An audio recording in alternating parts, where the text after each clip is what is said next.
ക്രൂശിതനോടൊപ്പം.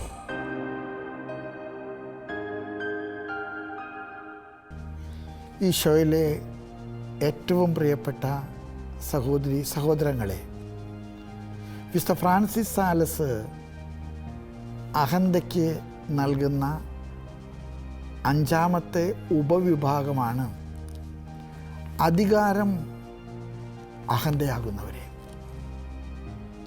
നമ്മുടെ കർത്താവ് പൗരോഹിത്യം സ്ഥാപിക്കുന്നതിന് മുൻപ് ശിഷ്യന്മാരുടെ കാലുകൾ കഴുകി. യോഹന്നാന്റെ സുവിശേഷത്തിൽ 13-ാമത്തെ അധ്യായത്തിൽ എത്ര മനോഹരമായിട്ടുള്ളൊരു മുഹൂർത്തമാണത്. വിരുന്നശാലയുടെ പ്രധാന പീഠത്തിൽ നിന്ന് എഴുന്നേറ്റ് മേലങ്കി മാറ്റി അറയിൽ കച്ച കെട്ടി സ്ലേഹന്മാരുടെ കാലുകൾ കഴുകി തുടച്ച് ചുംബിച്ച കർത്താവ്, യൂദാസിൻ്റെ അടക്കം. കർത്താവ് പീഠത്തിൽ വന്നിരുന്ന ശേഷം പറഞ്ഞു, ഞാൻ നിങ്ങളുടെ കാലുകൾ കഴുകിയെങ്കിലേ നിങ്ങൾ പരസ്പരം കാലുകൾ കഴുകുവിൻ.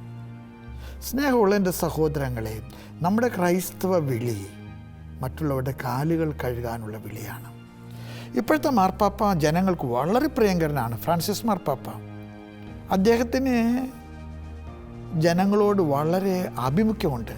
മാത്രമല്ല, ജനങ്ങൾക്കും അദ്ദേഹത്തോട് ഒരുപാട് ഇഷ്ടമുണ്ട്. അതിനൊരു പ്രധാനപ്പെട്ട കാരണം മാർപ്പാപ്പയുടെ എളിമയാണ്. നിങ്ങൾക്കറിയാം, മാർക്കോ എന്ന് പറയുന്ന ഒരു സ്കിൻ ഡിസീസ് ബാധിച്ച ഒരു പാവപ്പെട്ട മനുഷ്യൻ മാർപ്പാപ്പയെ കാണാൻ വന്നപ്പോൾ അദ്ദേഹത്തിൻ്റെ പിന്നാമ്പുറത്ത് നിന്ന് മാർപ്പാപ്പ കടന്നു പോകുമ്പോൾ കൈ കാണിച്ച് കരഞ്ഞു പറഞ്ഞു, പാപ്പ ഞാനിവിടെയുണ്ട്. പാപ്പ മൊബൈൽ അങ്ങോട്ട് തിരിച്ചു, കരം കൊടുത്ത് അവനെ വണ്ടിയിൽ കയറ്റി. ബീഭത്സമായിരുന്നു അവൻ്റെ മുഖം. ഒരു പ്രത്യേകതരം സ്കിൻ ഡിസീസ് മൂലം കണ്ടു കഴിഞ്ഞാൽ ഭയം ജനിപ്പിക്കുന്ന വിധത്തിലെ ഭീകരമായിരുന്ന മുഖം.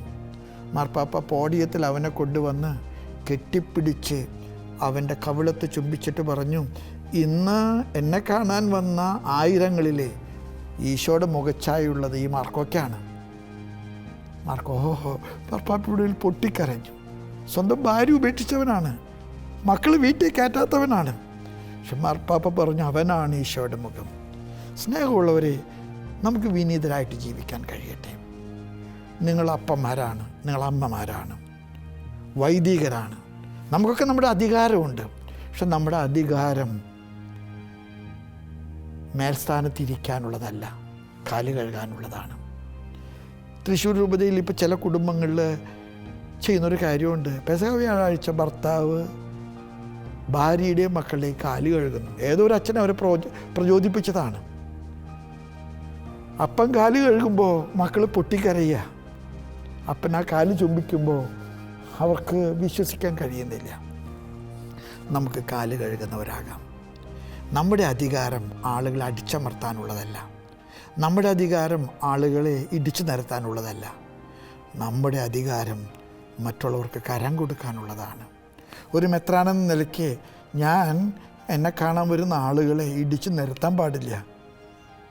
അവർക്ക് കരം കൊടുത്ത് അവരെന്നോടൊപ്പം വളർത്താൻ കഴിയട്ടെ.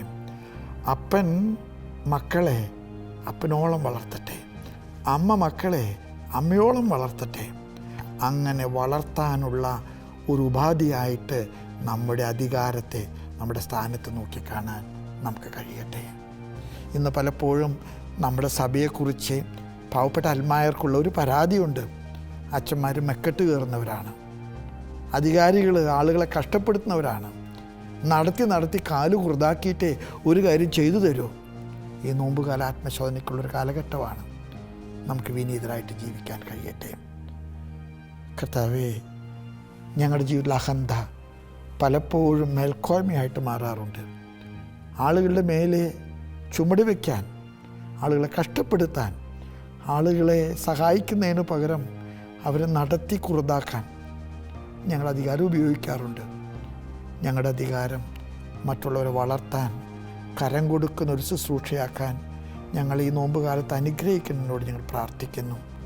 നമ്മുടെ കർത്താവിൻ്റെ കൃപയും പിതാവിൻ്റെ സ്നേഹവും പരിശുദ്ധാത്മാവിൻ്റെ സംസർഗവും നിങ്ങളോട് നിങ്ങളുടെ കുടുംബങ്ങളോടും ഉണ്ടാകട്ടെ, ഇപ്പോഴും എപ്പോഴും എന്നേക്കും. ആമേൻ. ക്രൂശിതനോടൊപ്പം.